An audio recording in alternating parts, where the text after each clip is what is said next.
أعوذ بالله من الشيطان الرجيم بسم الله الرحمن الرحيم واتل ما أوحي إليك من كتاب ربك لا مبدل لكلماته ولن تجد من دونه ملتحدا واصبر نفسك مع الذين يدعون ربهم بالغداة والعشي يريدون وجهه ولا تعد عيناك عنهم تريد زينة الحياة الدنيا ولا تطع من أغفلنا قلبه عن ذكرنا واتبع هواه وكان أمره فرطا۔ اور آپ کے پروردگار کی جو کتاب آپ کے پاس وحی کے ذریعے سے بھیجی گئی ہے، آپ اس کی تلاوت کیجئے، اس کے کلمات کو کوئی بدلنے والا نہیں ہے، اور آپ اللہ کے سوا کوئی پناہ کی جگہ نہیں پائیں گے۔ اور جو لوگ صبح و شام اپنے پروردگار کو پکارتے ہیں، آپ اپنے نفس کو ان کے ساتھ باندھ کر رکھیے۔ وہ لوگ اللہ کی رضا چاہتے ہیں اور آپ دنیاوی زندگی کی زینت کی طلب میں اپنی نگاہیں ان سے مت ہٹائیں، آپ کی نگاہیں ان سے نہ ہٹنے پائیں، اور آپ ان لوگوں کی بات مت مانیے جن کے دلوں کو ہم نے اپنی یاد سے غافل کر دیا ہے، اور جس نے اپنی خواہشات کی پیروی کی اور اس کا معاملہ حد سے بڑھ گیا۔ درر منصور اور دوسری تفسیر کی کتابوں کے اندر ان آیات کے شان نزول کے سلسلے میں بہت سے واقعات منقول ہیں۔ ان میں سے ایک یہ ہے کہ مکہ کے رئیسوں میں سے ایک شخص جس کا نام عیینہ بن حصر اور اقرا بن حابس آیا ہے، یہ لوگ آپ صلی اللہ علیہ وسلم کی خدمت میں آئے۔ جس وقت یہ لوگ آئے تو آپ صلی اللہ علیہ وسلم کے پاس غریب اور فقیر صحابہ بیٹھے ہوئے تھے، انتہائی خستہ حالی کے اندر، جن میں حضرت سلمان فارسی بھی تھے اور ابو ذر غفاری رضی اللہ عنہ بھی تھے، اور بھی دوسرے نادر غریب اور فقیر صحابہ موجود تھے۔ وہ مکہ کے رئیس آئے اور کہنے لگے کہ ہم آپ کے پاس اس لیے نہیں بیٹھتے ہیں کیونکہ آپ کے پاس یہ لوگ بیٹھے رہتے ہیں، ان کے کپڑوں سے بو آتی ہے، کیونکہ یہ اونی کپڑے پہنتے ہیں، ان کے کپڑوں سے بدبو آتی ہے۔ ہم یہ چاہتے ہیں کہ آپ کوئی اور جگہ بنائیں اور ہمارے لیے کوئی اور جگہ بیٹھنے کی بنائیں، اور یہ آپ سے دور ہو جائیں۔ ان کے لیے اگر آپ کو بیٹھانا ہی ہے تو آپ ان کے لیے الگ مجلس لگائیں، ہمارے لیے الگ سے مجلس قائم کریں، تو پھر ہم آپ کی بات سننے کو بھی تیار ہیں، ہم آپ کی بات سنیں گے بھی، آپ کے پاس بیٹھیں گے اور آپ کی بات مانیں گے۔ انہوں نے یہ بات کہی کہ ہمارے لیے بس رکاوٹ یہی لوگ ہیں کہ یہ خستہ حال، غریب، پراگندہ حال لوگ ہیں، ہم ان کے ساتھ بیٹھنا نہیں چاہتے کیونکہ ان کے کپڑوں سے بو آتی ہے، تو آپ یہ تو ان کو ہٹا دیجئے اپنی مجلس سے، جب ہم آیا کریں تو آپ ان کو اپنی مجلس سے دور کر دیں، اور اگر دور نہیں کرنا چاہتے تو ہمارے لیے کوئی الگ مجلس قائم کریں۔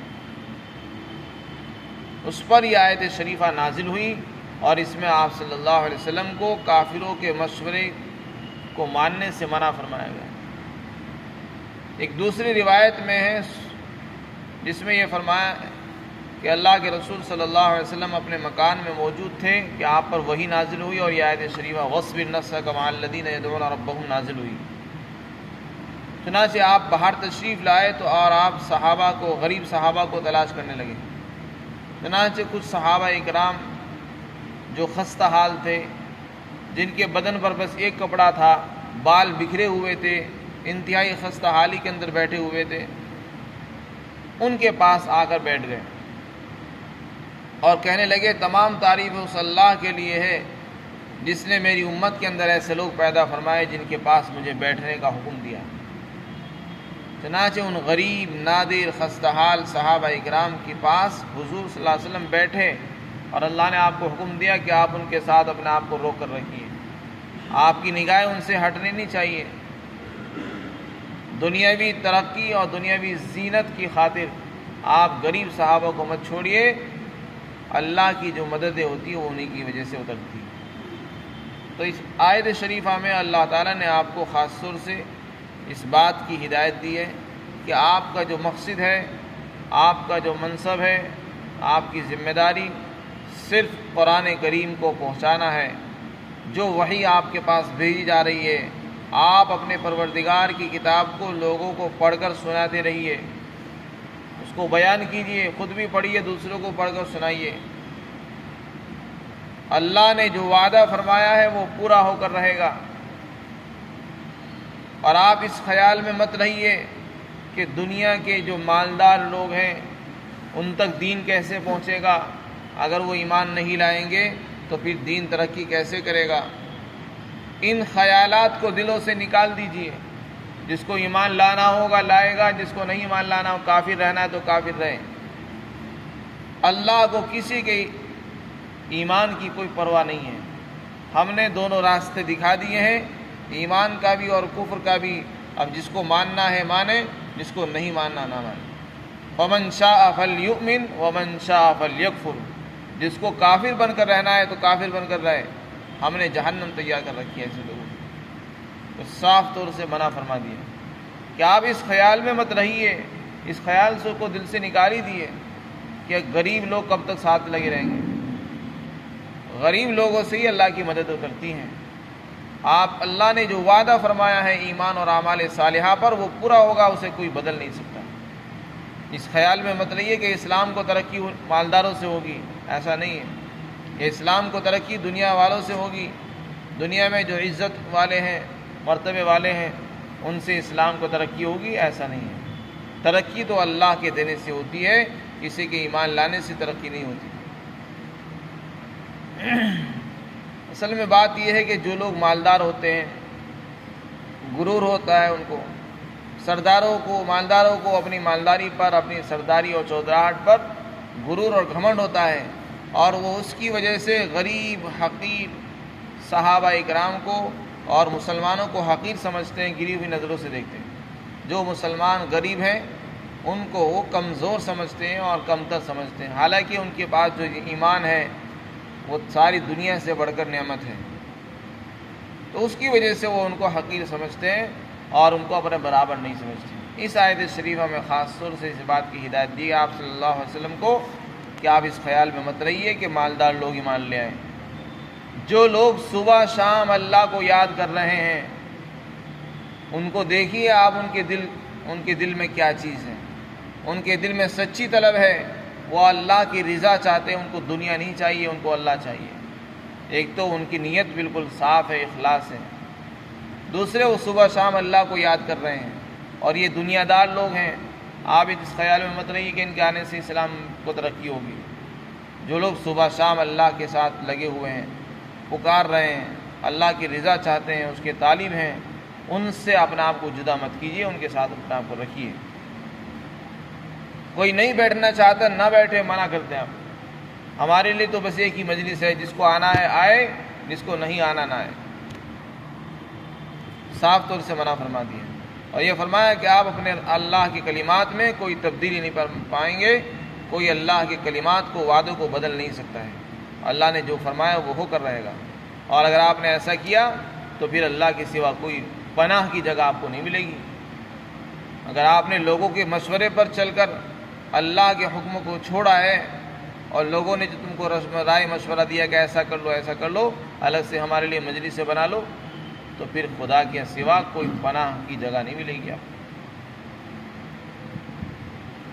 اس لیے فرمایا، اور آپ کے پاس وہی آپ کے پروردگار کی جو کتاب وحی کی گئی ہے، آپ اس کی تلاوت کرو، یہ آپ کا کام ہے۔ جس کو آنا ہے وہ آئے، جس کو نہیں آنا وہ نہ آئے۔ اور آپ کے اللہ کے کلمات کو کوئی بدلنے والا نہیں ہے، اور آپ اللہ کے سوا کوئی پناہ کی جگہ نہیں پائیں گے اگر آپ نے ان کی بات مان لی۔ اور آپ اپنے نفس کو روک کر رکھیے ان لوگوں کے ساتھ جو اپنے رب کو صبح شام پکارتے ہیں، وہ اللہ کی رضا چاہتے ہیں، اور آپ کی آنکھیں ان سے ہٹنے نہ پائے، کیونکہ اس خیال سے، اس ارادے سے کہ آپ دنیا کی زندگی کی رونق چاہتے ہیں، یعنی اس خیال میں کہ دنیا کی ترقی ہو جائے گی، دنیاوی اعتبار سے ہم لوگ ترقی پا جائیں گے، ایسا نہیں۔ یہ دنیا کی چمک دمک اور زینت یہ عارضی چیزیں ہوتی ہیں، حقیقت تو ایمان اور اعمال ہے۔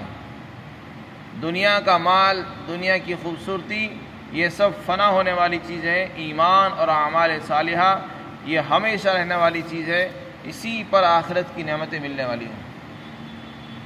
اس لیے آپ تو اس کا دھیان رکھیں، وہ لوگ غریب اگرچہ ضرور ہیں، لیکن ان کے پاس جو دولت ہے وہ ایمان اور عمل ہے، وہ دولت ہے جو ختم نہیں ہوگی۔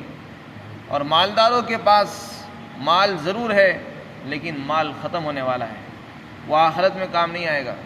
ایمان جو غریب صحابہ کے پاس ہے وہ ان کو کام دے گا، ان کو نجات بھی ملے گی، جنت ملے گی، جہنم سے پناہ مل جائے گی۔ اور مالداروں کے پاس غرور، گھمنڈ، مال، سرداری سب کچھ ہے، لیکن یہ سب کچھ دیر کے لیے ہے۔ لہذا آپ اس زینت کی تلاش میں اور اس کی طلب میں آپ کی نگاہیں ان سے ہٹنی نہیں چاہیے۔ اس کا یہ مطلب نہیں کہ ہمیشہ بالکل باندھ کر ہی رکھنا ہے، مطلب یہ ہے کہ ان کو ترجیح دینی ہے، ان کو چھوڑنا نہیں ہے کسی اور کی وجہ سے۔ وَلَا تُطِيعْ مَنْ أَغْفَلْنَا، اور جس کے دل کو ہی ہم نے اپنی یاد سے غافل کر دیا ہے اس کی آپ بات نہ مانیں۔ یہ کون لوگ ہیں؟ مکہ کے چودھری، جو یہ چاہتے تھے کہ ہمارے لیے الگ سے مجلس قائم ہو اور غریب مسلمانوں کو ہٹا دیں، آپ جب ہم آئیں تو آپ ان کو ہٹا دیا کریں۔ تو فرمایا کہ یہ لوگ تو خود ہی غافل ہیں، یہ لوگ تو اپنی خواہشات کے پجاری ہیں، یہ اپنی منوانا چاہتے ہیں، جس کو ماننی ہوگی وہ تو رسول اللہ کی غلامی اختیار کرے گا، وہ کہے گا کہ میں تو آپ کی ماننے کو تیار ہوں، آپ جس طرح کہیں گے میں ایسا کروں گا۔ جو لوگ اپنی رائے مشورے دیتے ہیں ان کا ارادہ ماننے کا نہیں ہوتا، وہ تو اپنی نفسانی خواہشات پر چلتے ہیں اور دوسروں کو بھی چلانا چاہتے ہیں۔ تو ایسے لوگوں نے نبی کو بھی اپنی خواہشات پر، اپنی رائے مشوروں پر چلانا چاہا، اللہ نے صاف طور سے منع فرما دیا کہ آپ اس لیے نہیں آئے لوگوں کی باتیں مانیں، آپ تو لوگوں کو بتانے کے لیے آئے ہیں، نہ کہ آپ لوگوں کی سنیں گے۔ آپ کا مشورہ تو اللہ سے ہوتا ہے۔ فرمایا آپ ان کی بات مت مانیں جن کے دل کو ہم نے غافل کر دیا اپنی یاد سے، اور جس نے اپنی خواہشات کے جو پیچھے پڑ گیا ہے اس کی بات مت مانے، اور اس کا معاملہ تو حد سے آگے بڑھا ہوا ہے۔ صاف طور سے منع فرما دیا کہ آپ ان کے پیچھے مت پڑیے۔ تو اس میں خطاب اگرچہ آپ صلی اللہ علیہ وسلم کو ہے، لیکن اس میں مسلمانوں کو سنانا مقصود ہے کہ مسلمانوں کا جو کام ہے وہ قرآن کریم کی تلاوت، اس کی اشاعت اور اس کی تبلیغ ہے، اس کو پہنچانا، اس کے پیغام کو آگے بڑھانا، یہ ہم سب کی ذمہ داری ہے۔ اور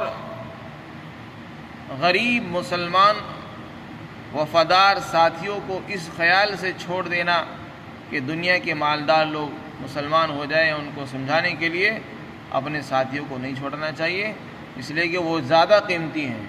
جو ابھی مسلمان ہی نہیں ہوئے ان کا کیا اعتبار ہے، وہ اسلام لائیں گے نہیں لائیں گے؟